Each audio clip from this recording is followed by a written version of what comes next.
Hey everybody, this is Ayesha. Welcome back to star education. आज की video में हम बात करेंगे आर्टिकल 15 के बारे में। आर्टिकल 15 कहता है कि केवल इन 5 राउंड के बेसिस पे आप कोई भी डिस्क्रिमिनेशन नहीं कर सकते। सिर्फ रिलीजन, रेस, कास्ट, सेक्स या फिर प्लेस ऑफ बर्थ के बेसिस पे किया हुआ कोई भी डिस्क्रिमिनेशन इनवैलिड रहेगा।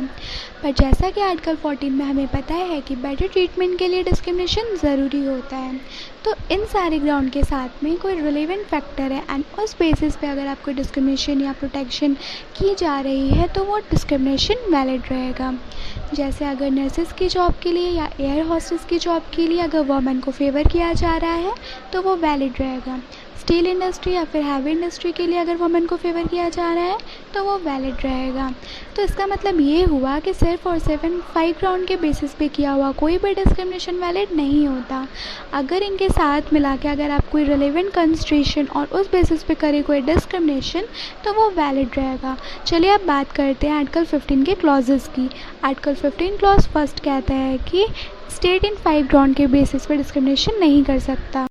उसी तरह आर्टिकल 15 क्लॉज 2 कहता है कि स्टेट के साथ ही साथ सिटीजन्स में इन 5 राउंड के बेसिस पे डिस्क्रिमिनेशन नहीं करेंगे। तो किसी भी पब्लिक प्लेस पर इन 5 राउंड के बेसिस पे डिस्क्रिमिनेशन नहीं किया जा सकता। आर्टिकल 15 का इंपॉर्टेंट पार्ट है क्लॉज 3, 4 एंड 5। इन्हें हम डिटेल से डिस्कस करते हैं। आर्टिकल 15 क्लॉज 3 कहता है कि स्टेट के पास पावर है कि वो वुमेन एंड चिल्ड्रंस के लिए स्पेसिफिक लॉ ला सकता है। देखिए, डिस्क्रिमिनेशन का मतलब होता है अनफेवरेबल डिस्टिंक्शन करना। अगर मैं कोई ऐसा लॉ लाती हूँ जिससे किसी को नुकसान हो रहा है तो उसे हम कहेंगे डिस्क्रिमिनेशन करना। पर पॉजिटिव डिस्क्रिमिनेशन का मतलब ये नहीं होता है कि फेवरेबल डिस्टिंक्शन करना। देखिए, आप भी ये सोच रहे होंगे कि डिस्क्रिमिनेशन में क्या पॉजिटिव हो सकता है। तो देखिए, आर्टिकल 15 क्लॉज 3 कहता है कि पॉजिटिव डिस्क्रिमिनेशन ये कहता है कि स्पेसिफिक ग्रुप की प्रोटेक्शन के लिए, उनके अपलिफ्टमेंट के लिए स्पेसिफिक लॉ लाना ज़रूरी होता है। तो वुमेन एंड चिल्ड्रन के प्रोटेक्शन के लिए स्पेसिफिक लॉ लाना ज़रूरी है।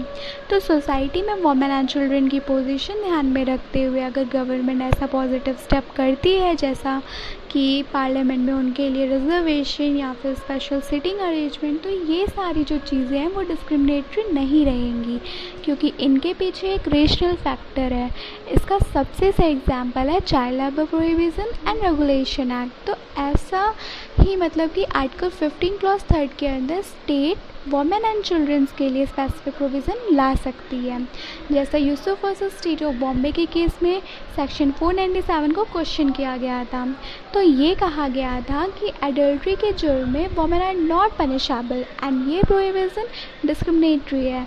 तो सुप्रीम कोर्ट ने कहा कि हमारी सोसाइटी में वुमेन की एग्जिस्टिंग पोजीशन को ध्यान में रखते हुए ऐसी इम्यूनिटी ज़रूरी है। तो सेक्शन 497 में जो प्रोटेक्शन दी गई है वो 15 क्लॉज 3 को एंड फॉल करेगी।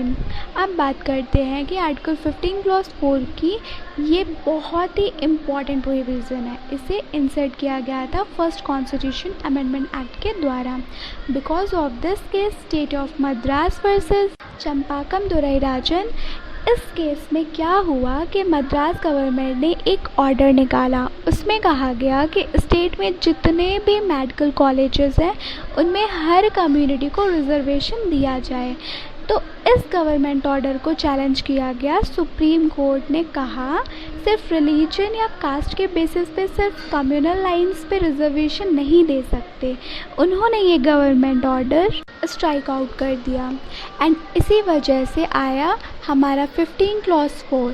समझते हैं कि वो क्या कहता है। तो आर्टिकल 15 क्लॉज 4 ये कहता है कि स्टेट के पास पूरी पावर है वो इन 3 ग्रुप्स के लिए वो स्पेशल प्रोविज़न वो बना सके। ठीक है, उनके एडवांसमेंट के लिए। उनकी एडवांसमेंट मतलब पॉजिटिव डिस्क्रिमिनेशन। तो ये 3 ग्रुप्स हैं। पहला socially and educationally backward class.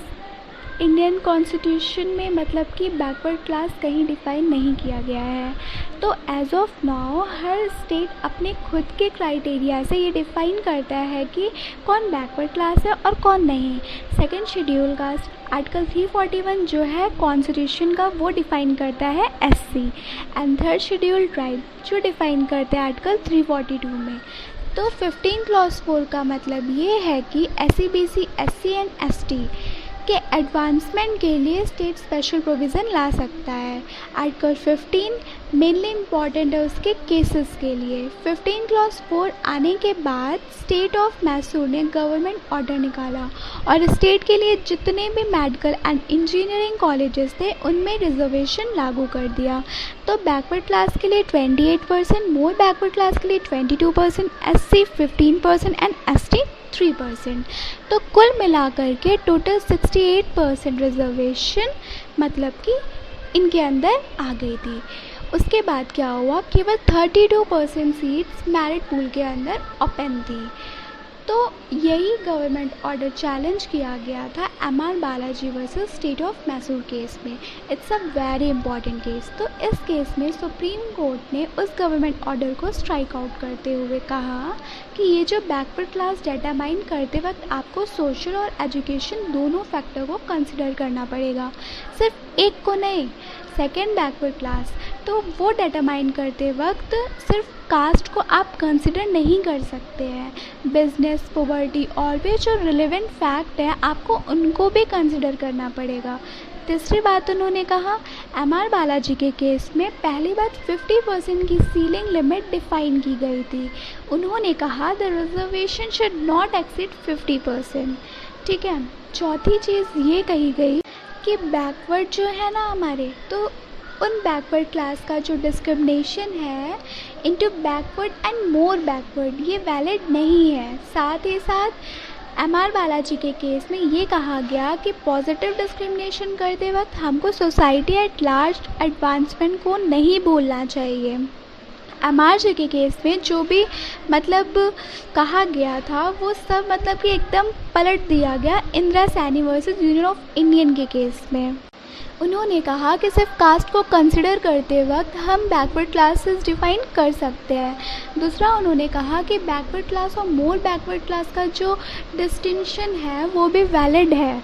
अब PA जो है ना, PA ईमानदार के केस में ये कहा गया कि जो भी अनएडेड एजुकेशन इंस्टीट्यूशन होते हैं वो भी प्राइवेट इंस्टीट्यूशन होते हैं, उनमें तो स्टेट का कोई कंट्रोल नहीं होगा, वो अपने हिसाब से एडमिशन करा सकते हैं।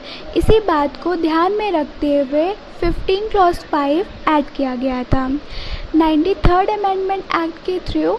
ठीक है। तो देखो 15 क्लॉज 5 ये बात करता है कि state in 3 SC, ST and SC, BC group के लिए स्पेशल प्रोविज़न ला सकता है उनके एडवांसमेंट के लिए। तो ये तो बिल्कुल एकदम क्लियर करता है कि 15 क्लॉज 4 जैसा हुआ, ठीक है, मतलब कि जैसा भी हुआ, फ़र्क सिर्फ इतना था कि 15 क्लॉज 5 स्पेशली बात मतलब कि स्पेसिफाई बात करता है एजुकेशन इंस्टीट्यूशन में एडमिशन के लिए, चाहे वो स्टेट के द्वारा एडेड हो या फिर ना हो। ठीक है। और हो गया। आई होप आर्टिकल 15 आपको एकदम क्लियर हुआ होगा। That's it for now. Thank you so much. अगर आपको मेरी वीडियो पसंद आई हो तो प्लीज़ लाइक करिए और सब्सक्राइब करना मत भूलिए। Thank you so much.